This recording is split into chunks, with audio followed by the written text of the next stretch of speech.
So firstly, congratulations on winning the Judge's Choice Newcomer Labour Party MP of the Year award. How does it feel being recognised by the judges?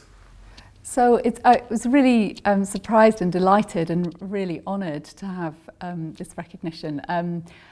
Representing my constituents in Dulwich and West Norwood is just the greatest privilege every single day. It is one of the most diverse constituencies in the country, and that is the joy of our part of South London. So in a way that reward, that privilege is enough on its own, but to be recognised for the work that I've done over the last year is really humbling. And as part of that work, what over the last year do you feel like has had the greatest impact or has the greatest meaning to you out of all the projects and campaigns you've run? So there've been a few issues really. I think the biggest of which has been that this has been the Windrush anniversary year, and we have in Dulwich and West Norwood a very special connection to the Empire Windrush in that around 200 passengers came to Clapham, not too far away from my constituency, but then came to Cold Harbour Lane to find work and to settle, and from there grew one of the most established Caribbean communities anywhere in the country.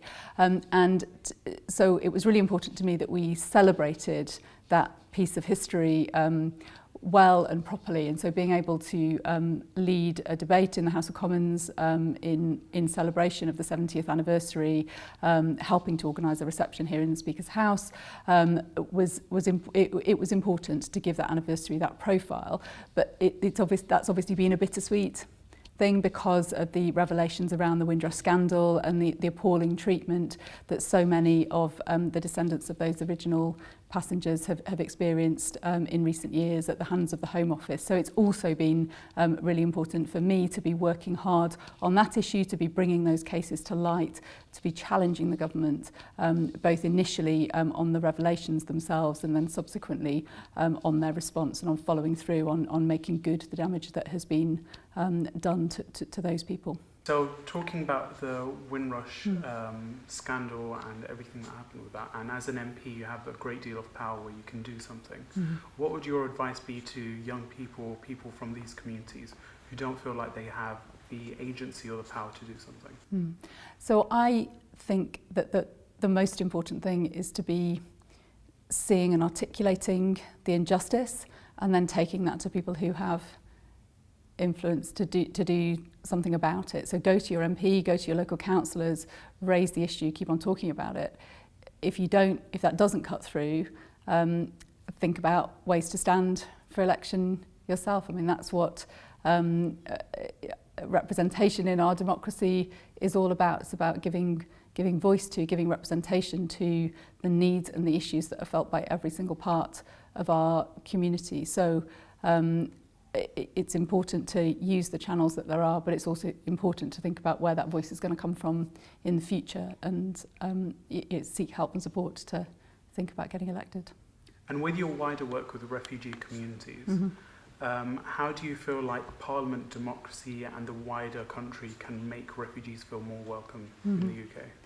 So the best thing, one of the best things that I've been involved with over this last year has been the work of a group called Herne Hill Welcomes Refugees, based in my constituency, who are a group of local residents who decided to go down the community sponsorship programme for refugees and to bring a refugee family to come and to live in Herne Hill. And what's been so amazing and inspiring about that group is to see over the last year how they have grown together as people who didn't all know each other beforehand, and how they've built relationships, but also how they've achieved things that at the outset seemed impossible. It seemed impossible to imagine finding a house for a family to live in our area, which is very expensive, where there's a shortage of affordable housing.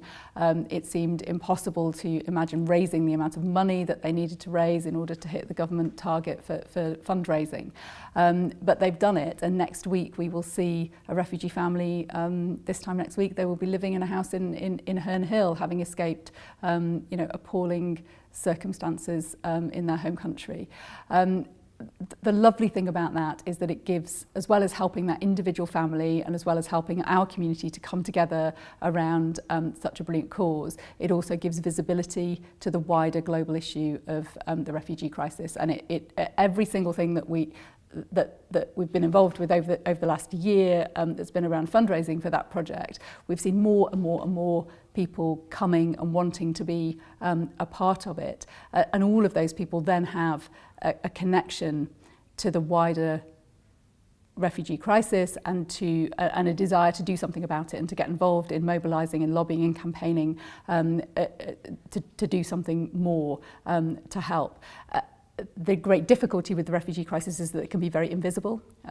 Here it's very easy to just ignore what's going on in the rest of the world, to think about it as being, somewhere else, somebody else that's affected by it. So the great thing about community sponsorship is that it creates a connection that otherwise sometimes it's hard to find. Great, thank you very much. And final question is, Patchwork works to engage young people from minority and underrepresented communities. What do you think fellow colleagues across the Chamber and Parliament in general should be doing to engage more people within democracy? So I think that is about listening in our constituencies and finding opportunities to engage with young people, whether that's in schools or in other youth organisations. But it's also about providing access here.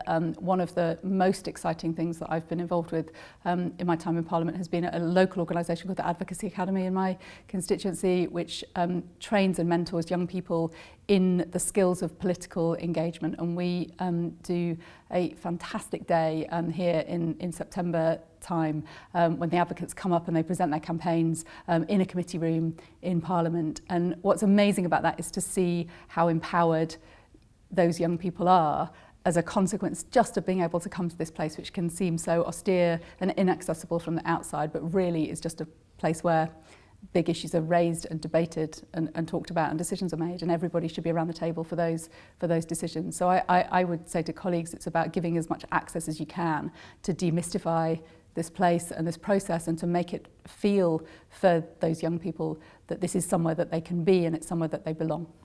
Great, thank you very much, and congratulations once again on being selected as a MP of the Year. Thank you.